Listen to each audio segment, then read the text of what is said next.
ziua, dragi prieteni! Ne aflăm astăzi la emisiunea Innoventure, de data aceasta, o emisiune despre inovare și antreprenoriat. Tocmai am revenit de la conferința internațională Innoventure de la Iași, care a avut loc joi și vineri. A fost un adevărat succes și am venit de acolo cu un cadou pentru Ingenius Live, respectiv cu Lorraine, care este profesor universitar de inovare și cu experiență vastă în Noua Zeelandă și Marea Britanie. A lucrat cu start-up-uri, a lucrat cu incubatoare și m-am gândit că ar fi interesant să o avem și în studio, pentru că la conferință intervenția ei a fost apreciată. It's so good to have you here, Lorraine. Thank you very much for accepting my invitation. Thank you for inviting me. I've had a great trip. Oh, I'm glad you say that. I was going to ask you, because after the conference we were just chatting about your trip in the mountains. How did you feel? Just to start, you know, with a with a beautiful memory. How did you feel about Romanian scenery? Well, it's so beautiful, and I've seen pictures of Pelej Castle in the past, and to actually be there, it's like a fairy tale come to life. And just driving around in the mountain scenery and the gorges, and just coming across very beautiful places, mansion houses, small castles. And also good places to stay and good places to eat and meet friendly people as part of that trip.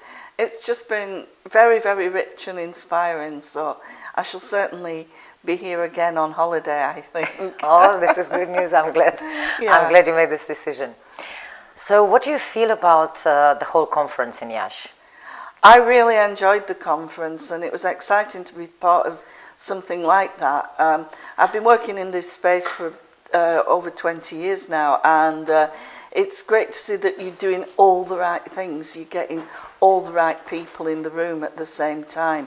People from government, people from universities, people from the community who are involved in innovation, and people from industry too, and all these people need to be talking to each other.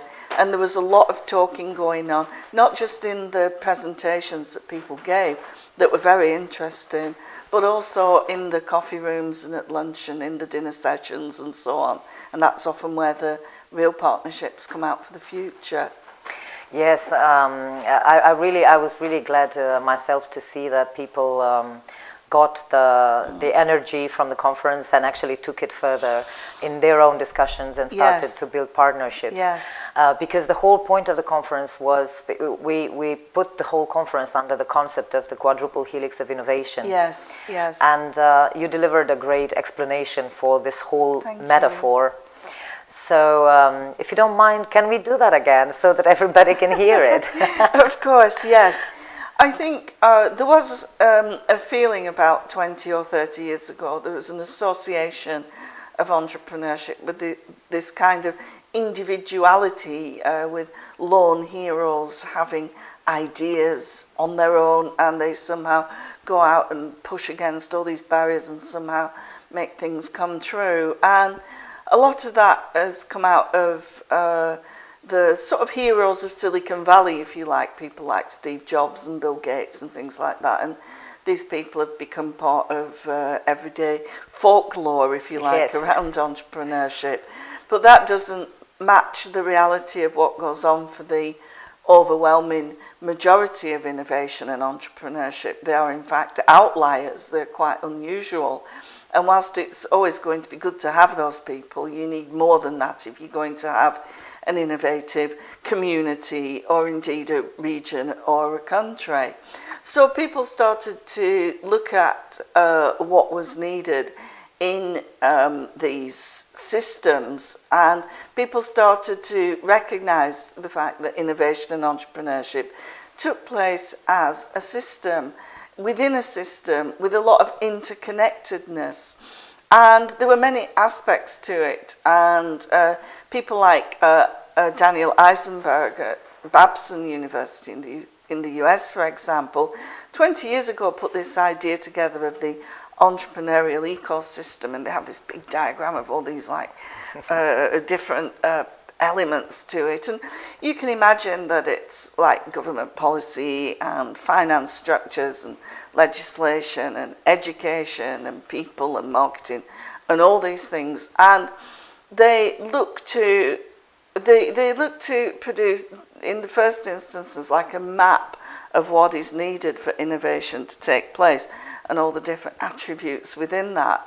But if you're not careful, you end up with like a map that just says, oh, everything is needed for everything. And it's like a big soup. And soups may be very nice, but, you know, how do you get that soup to work and taste nice? So people said, well, you know, if we see these systems as a living system, that's what we hope for. We hope that these things will be a living system and that they will grow and that they will somehow be generative. That's the kind of biological metaphor that we want to have here. Not just that we have a sort of soup or sea of things, but it's growing, that it's generative, that it enables people to build new companies or new products, new services and new markets, and alter how people behave. So once you start thinking along those lines of like growth and biology and being generative, you start to think of DNA. What's the DNA of a system? Because if we have growing systems, then they include DNA. And of course, at that point, you start thinking about this whole idea of the double helix. So people said, well, okay, well, where's the DNA happening in these big entrepreneurial ecosystems? And people started to identify, thinkers started to look at this and say, well, really, we've got to, if we're going to make sense of this, we can think of it as almost being not a double helix, but a triple helix. So people like Excavates in the United States started saying, well, what's a triple helix? And this idea of the triple helix to kind of make sense of these systems really took hold, and people got the sense of that. And what they're saying is, well, this is what you need to make it grow, make things grow, and make all these good things happen. You've got to have universities in partnership with industry and enabled by government setting appropriate policies and regulation that enables all these other things to come about. So universities are there as sort of generators of knowledge, if you like. Industries are there also as generators of knowledge, but great users of knowledge. And you have governments who can enable all these other things to happen, like support the development of a financial system that supports entrepreneurs, and marketing regulation and that kind of thing that means that it's feasible for entrepreneurs to go out there. You have like intellectual property regimes and that sort of thing. So that was, you know, that's okay. That's a good metaphor, and that works, and it captured a lot of people's attention. But then people start thinking, you know, there's actually, there's a missing element here. And this reflected some of the work that was going on by people who were putting together NGOs, non-governmental organisations, or kind of like adjunct organisations to universities and industries, this whole area around science parks and incubators, things like Innovatie, for example, connecting people and bringing people together, and but also users themselves that are essential in really fertilizing ideas and creating the fertile ground in which ideas grow. So you needed this kind of fourth strand to the DNA, if you like, which was the wider user community. And Eric von Hippel, again in the US, started to bring this out. And one of the drivers for this extra strand being brought into the DNA as part of the quadruple helix, one of the drivers was the growth of digital innovation, because that is something where it's very easy for users to get involved, and they can get involved with things at a very early stage, so at the beta stage or the prototype stage or whatever, and that's often been how IT products, ICT products have come out into the market and into the community, because users have grabbed hold of these things at an early stage and started to work with them and develop them. So a more comprehensive view we have today then is this quadruple helix metaphor that includes all that. Thank you so much for such a clear explanation. I think we need to repeat things, you know, as often as we can for people to actually remember them, because we don't deal with this kind of concepts on a daily basis. And this is also more like a framework, if you want. But now that we established the framework and the principles that we all need to work together, all these 4 categories, the question is, how do we make it actually function?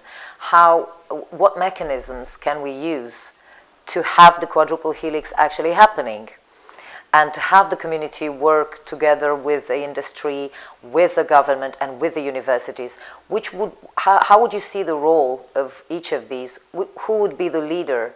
Does it have to be a leader? I think one of the criticisms of the triple helix was that it was a bit top-down, and in different countries it will be tended to be dominated by the universities. You know, we're the knowledge creators. We're gonna push everyone and make everything, but it's all about us, really. You know, and industry too could be very dominant in some regions, and so well, okay, you know, but it's all about us, and governments too. Inevitably, a government has a strong top-down field ethos to it, however collaborative or responsive they may be. And governments would sometimes come up with policies that they thought might work, but they hadn't really discussed it with all the people involved. And of course, then how are you going to bring in against all that? Smaller organisations and people and users in towns and regions that are so important to really embed in innovation and entrepreneurship in a population. How are you going to do that? And this is where I think Innoventure is doing such a great job, because you are part of the system, yet trying to shape and change that system too in very effective ways.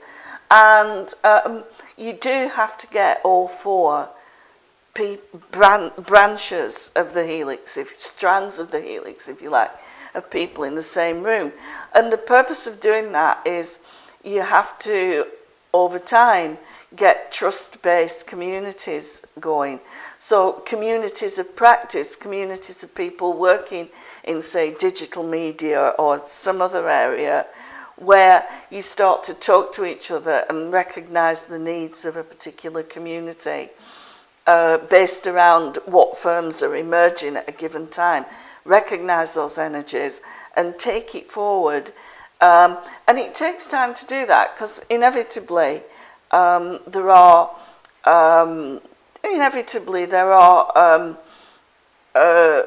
rivalries and a lack of trust in the early stages, but it's only in doing things and working together that you can start to boost firms or clusters of firms.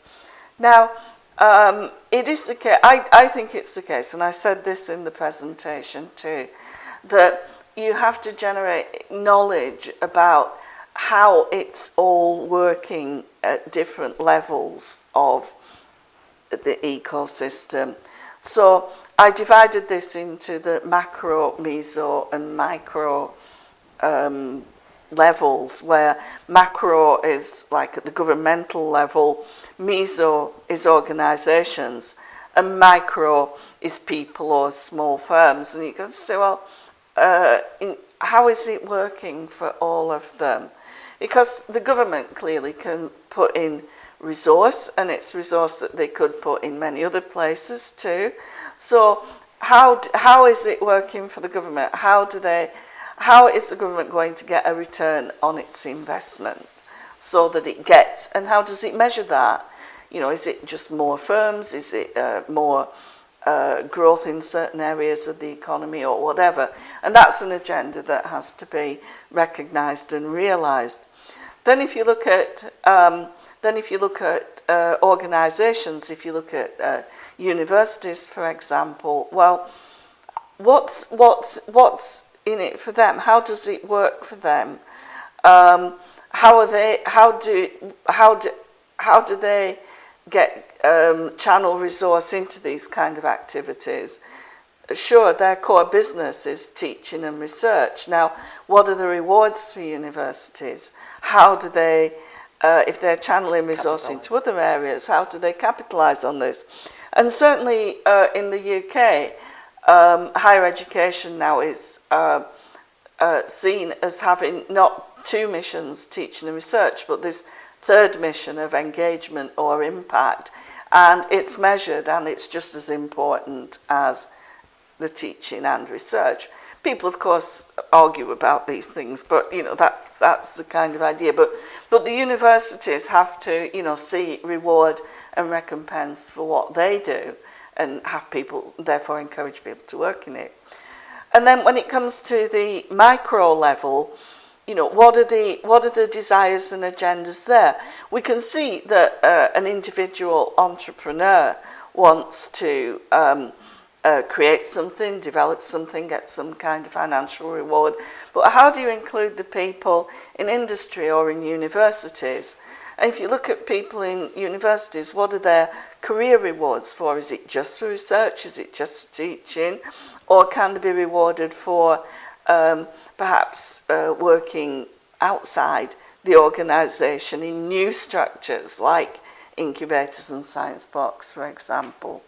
So I think all that's part of it, but I think organisations like Innoventure are valuable in surfacing these different feelings and desires and motivations, bringing people together in the same room and saying, well, what do we already have that's working? What can we make to work in the near future? And then, how do we make that fit into the longer term agenda too? And I think without organisations like, well, I know Innoventure is the conference and Ingenius is the organisation, yes. So please correct me on that. But I think without that, it's less likely to happen. Yes. Or the successes will be more patchy. And I think Ingenius have this, across the country approach that I think is very valuable.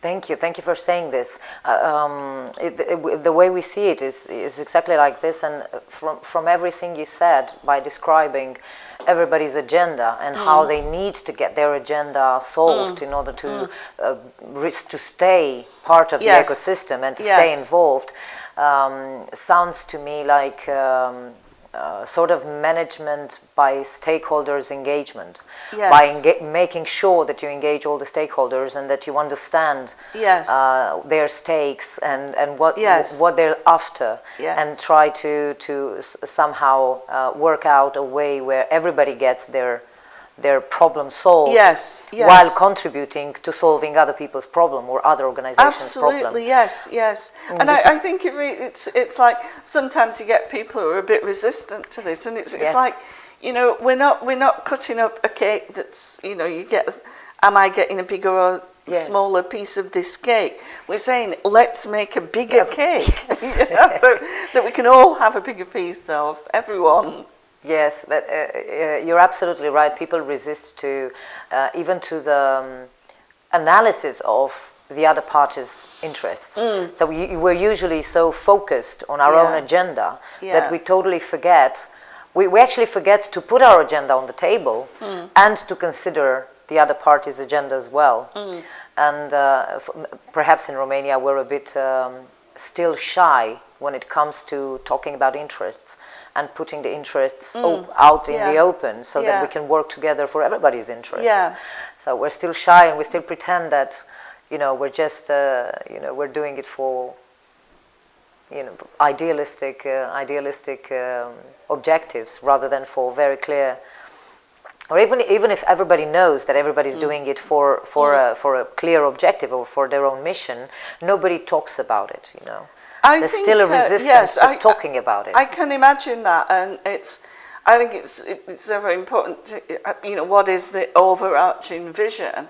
And for me, then, you can look at entrepreneurship, as I have been doing as a subject area for many years, entrepreneurship and innovation combined, really. And say the purpose as I see it for Romania is that it has the potential to be so much more, which should benefit everybody. And what we would seek to promote, I think, in any situation like that, is not rampant greed or anything like that, which has been associated with the more negative side of entrepreneurship, but entrepreneurship that has a social and an ethical dimension, whereby the needs of the wider community are recognised and incorporated. So I think there was a speaker at the conference who talked about the need for entrepreneurship to be sustainable in relationship to the environment, for the example, and it should be sustainable in relationship to the communities where it takes place. And it should be sustainable in terms of the economic benefits, in that it doesn't end up in amplifying inequality, but should start to close the gap. So that's part of the wider context in which it takes place. So we should have a vision of ethical and sustainable entrepreneurship for Romania and its people. Yeah, I think most organizations have this somehow in their vision right now. Yeah. But I'm not so sure about how transparent they are about everything they do around it, or whatever results they get, if any. Yeah. But anyway, because we're trying to also get to some more practical means of creating innovation ecosystems. And I would like to ask you to talk a little bit about your experience in incubators, because I think the incubators are, whether they're in universities or out of universities, they have this very interesting way of putting things together, and having a lot of people involved in communities, which is sort of maybe not a perfect instrument, but a starting point for having this quadruple helix of innovation, having a practical application. Yes, of course. Yeah. I mean, I've worked alongside and within in different capacities with the incubator movement, if you like, for many years now. I worked with people in New Zealand in the past 4 years with a range of startup companies, and in Southampton too, in the UK. And I think perhaps the most interesting setup in Southampton was that it was not only there to recognise Southampton's strengths in certain branches of science, which were optronics, ICTs, and various forms of oceanographic research kind of areas. They were good at that, and they had an incubator that did very well at that, and firms came up, and some were successful and some were less so. But where they really started to make more of an impact, I think, was they partnered up with 4 other incubators, also from big research-focused universities in the south of England, into this big group called the Set Squared Partnership. Now that became very valuable, because it might be the case that each university would only have one startup, for example, in the area of nanotechnology, for example, but there might be 4 or 5 across the cluster, across the whole partnership, and that's the beginnings of a cluster, if you like, in terms of those people can talk to each other and share knowledge between each other, not in a way that compromises their intellectual property position, which is at the heart of their firm generation, but just in terms of the finance people that they talk to and the marketing people that they talk to, all of whom have very specialist expertises in, say, nanotechnology. So what they used to do was to take a group in a particular technology area, let's say nanotechnology for an example, and then they would all go once a year, say, they will go up to London with a group, and each company would pitch for funding against particular business angels or other funding bodies, all in a room together on one day, and you would have, you know, the right people in the room, the right financiers, the right people who could perform marketing for those kinds of organisations, the right people who could be lawyers for those organisations, these kind of key support processes. So that was, you know, just looking not just at creating a few companies, but building those companies into the ecosystem in the industry areas where they needed to be. And I think that worked particularly well for key identifiable areas. I think another aspect of what incubators began to do, and I worked in New Zealand on this too, was to use the concept of acceleration. Do you do that here? Yes, do you do acceleration? Yeah. Again, the idea around acceleration, which is rather than saying let's all focus in on this one particular company that's growing and then, you know, put that where it needs to be and help it fly. Acceleration is where you, I know you know this, but for the sake of our audience, please do. Where you take a group of people, like a cohort of people or a class of people, maybe 20 people, who are in, say, social enterprises, or who are in, say, social media enterprises or digital enterprises, take them into a learning program over 6 months or a year, get them in and make them work in a stepwise, systematic fashion through a business model canvas to come up with a business model plan, for example, to come up with a funding pitch and plan at the end. And in bringing together people like that, you it's not so much that they, you know, produce the canvas or produce the plan or stand there and do the pitch, although those things are very important. What you're doing is bringing all those people together and forming a community and a network, and it's almost like a learning community comes together out of that, and beyond the actual acceleration process, these people connect with each other throughout their business lives, and they need something, they get on the phone, do you know someone? And the relationships that are forged in these settings are the kind of trust-based communities that I was talking about right at the outset. So things like that, and I think that's where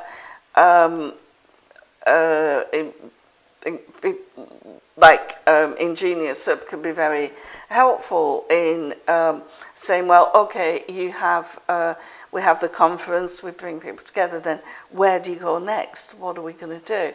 And I think acceleration is often something that is a good place to start, because it doesn't require a huge amount of investment compared with trying to incubate a few companies from beginning to end. So, you know, the ecosystem should have both of these things. So I was going to come on to students and education, but you might want to pick that up. No, please do. Please do. And I think as well, in the 20 years that I've been working in this space, there was a time if I go back to, say, Southampton Business School in 2004 or 5, something like that. If I went into a classroom, one of my classes, which was actually about entrepreneurship in some shape or form, I would say, right, in this classroom, who really wants to be an entrepreneur who really wants to go out and do it, you know. And maybe out of a group of about 40 students, it'd just be like 2 or 3 anxious little hands going up, you know, it's like, crikey, you know, and why are the rest of you here? But now if I went back to that place and asked the same question, you'd probably get around, out of the 40, maybe 25, 30. There has to be a recognition that this takes time, and you build in legitimacy over years. So students tend to define what are appropriate things to do by where things are on their curriculum, and they also look for things that they can do that are interesting. So, you know, it took 10 or 20 years for students to really get that critical mass in the business schools, and beyond the business school, working with other faculties too. That's another important set of mechanisms. But you know, how do you make it legitimate for students? It's got to be there on the curriculum. It's got to benefit them. It's got to be things that they can achieve and that fit into their profile and track record and transcript and all that kind of thing. And there are other forms of recognition as well, like, you know, they can get prizes for the best idea, or you know, best student competition in the region, something like that. And I know that you have that going on here too. And again, I think, you know, that's part of it. Yes, we do. But I was going to ask you, speaking of universities and students, both UK and the US are very good examples of how you put entrepreneurship into the university's DNA. Although I think even these cultures still have a way to go before they really do internalize these entrepreneurial values. But do you think, I mean, for instance, in Romania, most of our universities, they do have faculties, so the ones that have faculties, economic faculties, of course they do have entrepreneurship courses and innovation courses and stuff like this, but when you look at the technical universities, they don't get touched by entrepreneurship. So that's do you a think shame. That, can you develop on that? Maybe somebody gets the message. It has been the same. I know in the UK that there was always this sense that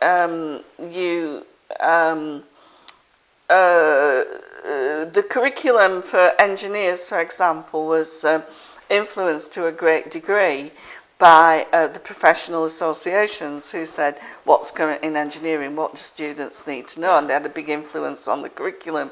And somewhere down at the bottom of the list was like some business, you know, and it would just be like a little bit about accounting and management and marketing. It just wasn't very exciting stuff. So how do you, so to shift that, the argument you come up against from engineers is that, you know, there's so much more engineering being emerging all the time. You know, why should we make a place on the curriculum for this? Because you've got this other stuff going on. And I think you can build it in other ways that don't necessarily mean that students sit there and learn about entrepreneurship. Even about entrepreneurship, they should be learning for entrepreneurship, and you can build that into the classes that are on optoelectronics or whatever, and you can say, you know, okay, this is what optoelectronics is and how it works, and this is where it's coming out into the marketplace. So so then you're not asking for space when there's such pressure on space, and it's, you know, it's presented in ways that just kill student interest dead. And they kind of like forced to do it. It can become something that they want to do. And if in those universities where you have role models of people who have achieved in some way, and, you know, you have the science park or the incubator or whatever in the town, in the region, on the campus, and so that students can see that I want to do that, and it becomes like a pull factor from the students and not a top-down push. So and it does take time. It wouldn't be bad for each university to have an incubator, right? Or something. Or a hub or something, yes. Yeah. But it should be something that's, and you know this so well, it should be something that's a set of relationships, and not a white elephant building that no one ever goes into. Yeah. And you can do it. It doesn't have to cost a lot of money. It can just be, after school evenings where there are, they call it beer and pizza events, and this kind of thing where people just get together. And you can start to add it to something that benefits the students, like, prizes and competitions and a little bit of money for them, and something that benefits their emerging CV. You've got to drive it in that way. You can't plonk it down, or you just kill it, really. Yeah. It has to come natural somehow. Yeah, and it does take time. It takes time, yeah.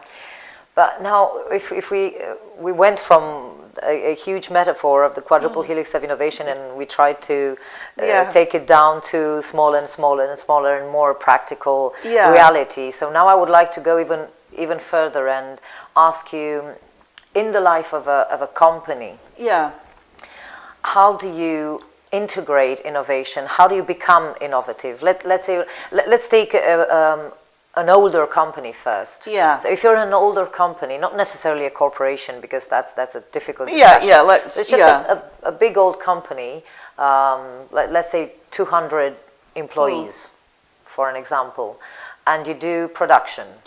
How do you start behaving in a way that fosters innovation and allows you to not get killed, basically, because innovation is a must today. It's not, Absolutely, it's not an option.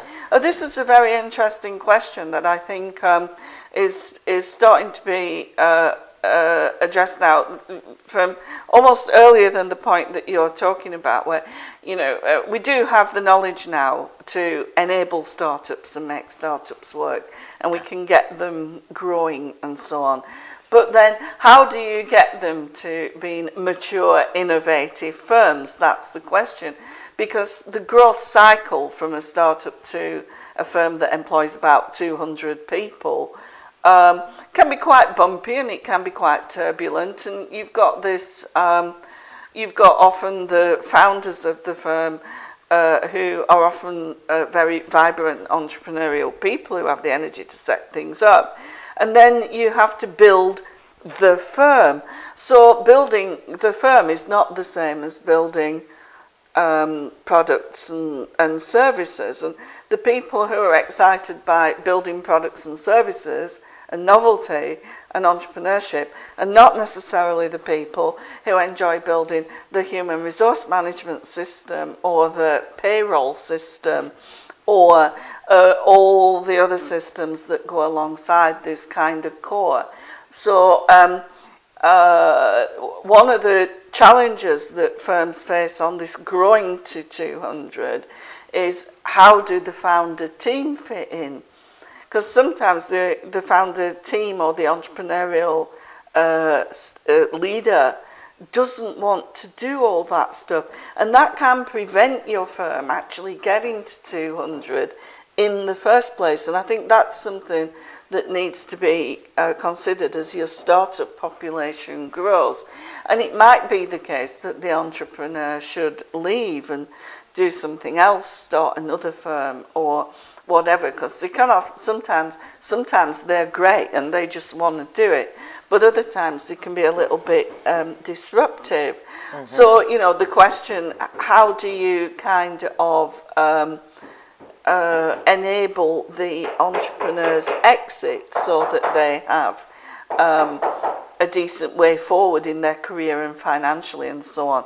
So that would be the first thing. How does the founder team fit, and what do you do with them? Then let's say you've got to this 200 sized firm that's mature, and it's not relying on grant monies or anything or investor monies. It's actually starting to make money on its own steam and it's a respected, mature company, how do you keep that entrepreneurial zeal there too? And that is actually quite difficult because the kind of people you employ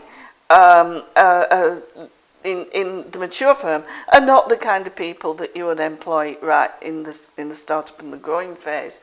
And I think this is what then comes down to: what kind of organisational culture do you foster right from the outset? And you have to do this from the beginning, because it's very difficult to sort of, you know, flick a switch and make it happen.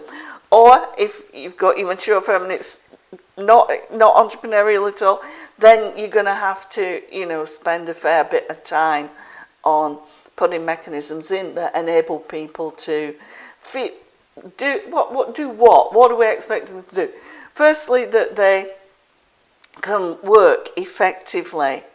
And I think this comes from just in the very, you know, most basic thinking. It comes from, can they make any input or change into their own job?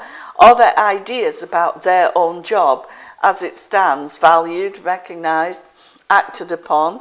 Or, you know, if they're just forced to do things in ways that they don't think are very productive, then they're going to be demotivated. So, you know, people are motivated when you enable them to have a bit of control and input over what they do. So firstly, do you have that in the culture?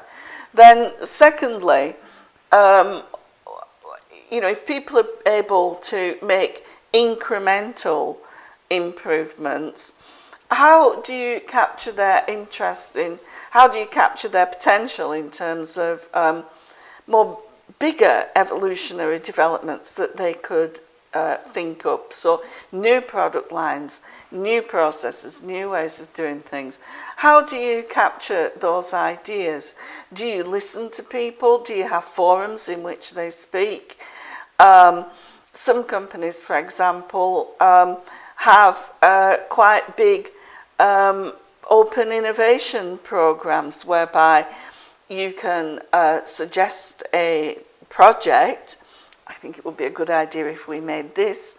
And instead of that having to go up through half a dozen committee hierarchies, take 2 years over it, come back and they say no, and the person who had the ideas was finished anyway, you know, too late. Forgot about it. Yeah, moved on. You know, you can have like very quick mechanisms, reactions, yeah. So that you can get the person say yes or no in 2 weeks, 2 months, something like that. So quick evaluation of sort of medium scale sized ideas.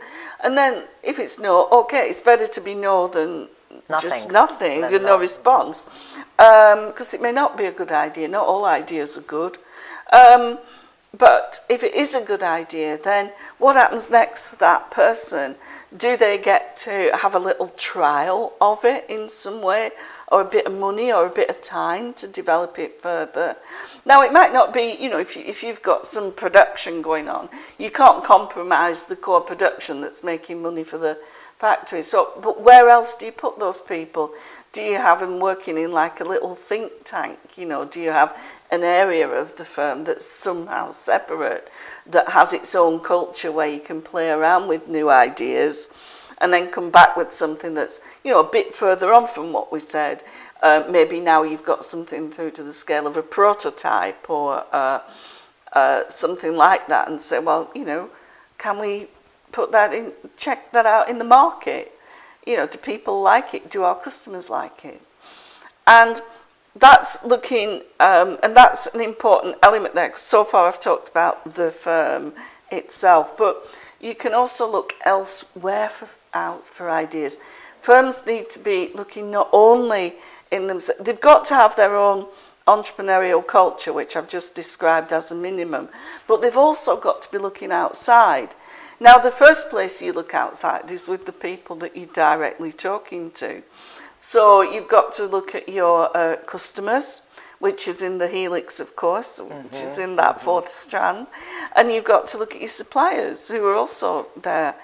sometimes they have ways of improving things and have great ideas. That's often the first place you can come to. But also then you've got to start looking at, hey, what is everyone, we've built a firm to 200 people, so like, phew, right, now, what's everyone else doing? So what's happening? Where do you look for ideas? Am I looking in the right places to see what's happening outside there? Am I looking at similar companies to myself? Or am I looking at different companies to myself? Because sometimes ideas in other industries can come in and be transformational in new ways in your industry. Am I looking at what goes on in universities? Do I know what research is going on in my own town, in my own universities? Do I ever see or speak to those people who are at the cutting edge of things that are related? And are there any forums to do that? Do I go to the right trade fairs, both here and abroad, for example? And again, when I start looking at all these things outside, it doesn't just want to be one person. You should have a lot of people doing that. And then what do you do when you have the ideas and you bring them back? Is there any potential mechanism by which you can start to build something small and pilot it up in some way and test it? So yeah. That's so, and it's a very interesting list of things that we can do, very practical list of things that we can do to make sure that we are behaving in a way that fosters innovation. But can we measure how innovative we are? Oh, that's an interesting question. Yeah, it's it's painful almost. If you had 100 academics in this room and you ask that question, you could have 100 answers, I think. And I think it comes back to who is doing the measuring and for what purpose. Yeah. And I think, if you're looking at improving innovation and entrepreneurship in the ecosystem, you can start to look at some quantitative measures like how many new firms, how many people are employed by these new firms, how much money are they making, are they really making any money, and are they in appropriate industries that we actually want for this country. So you can do that, but you've got to be careful that people don't just work to the measure. And I've seen incubators in the UK do this, that like they've been programmed that they have an objective of getting so many firms, X firms in Y years or something like that. And if they're only kind of part of the way there, they almost can invent a fantasy firm that's not really doing very much, it's really just a one-person consultancy, and so we call it a firm, but so you have to watch out for things like that. And it's so you say, well, if we want more complex measures, I think, if you take the simple measures over a big sample, like the size of a country, that does tell you something, Yes. Clearly it does, and you can see responses in GDP and economic indicators and that kind of thing. At the more local level, at the more regional level, it's much harder, and it's often changes in attitudes that you need to measure. And one can take, for example, sometimes someone tries to set up a firm, and it's good people, they learn a huge amount from doing it, but maybe it's not quite successful, maybe it's not quite as successful as you would want it to be. And, what you don't want is measures that say, oh, that's a failure, net -1. What you have to look at then is what happened to the people in that firm. Process. What did they do next? And it's often the case that from a firm that maybe got to 10 people, but then it just wasn't working well enough, what do those 10 people do?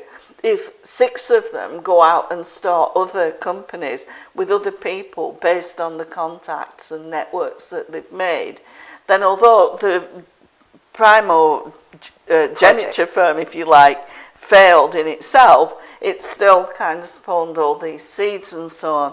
So this comes down to really mapping what's going on, knowing at a detailed level what's going on in your own ecosystem and in your own region, and trying to capture perhaps less tangible, softer outcomes of the learning and development that occurs during the startup and entrepreneurship process.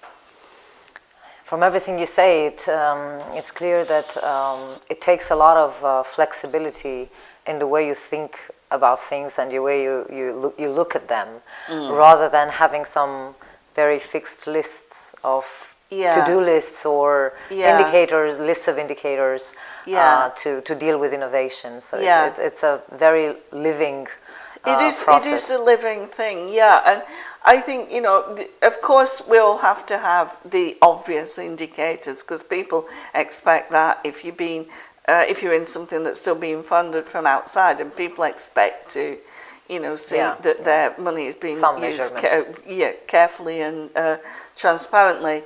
But we shouldn't just see that. We should see the more complex qualitative picture too. As a researcher, I'm seeing quantitative and qualitative methods, I guess. Well, because you cannot, you cannot plan to be creative. Of course. You may want to be creative, but you cannot plan for it. Indeed. Yes, Lorraine. Can I just, because we're approaching the end of our small talk, which was really very thorough, actually, in a very short amount of time. Can I ask you to please give us a final thought to Romanian startups and young entrepreneurs? Of course. I think it's a really exciting time. And as I've said before to you, and I think in this as well, I can see Romania as being quite a sleeping giant in Europe. I mean, it's got a big area, it's got a lot of resources, it's got a lot of great people. And for me, what will be exciting is seeing all these people coming together, and I'd like to see Romania really being a country that shapes the future in Europe for itself and for Europe too, and doesn't just react to the future and all the challenges that we face around the economy and the environment and so on, but really, shapes that, doesn't react to it, is a leader in it. And I think that for me will be the vision for Romania that I'd like to see coming out of the work that you're doing, and a lot of other people too. So that would be my final comment. Such a beautiful vision. Thank you for it. Okay. You're talking about the future, and I want to give you something from us, which is from the past.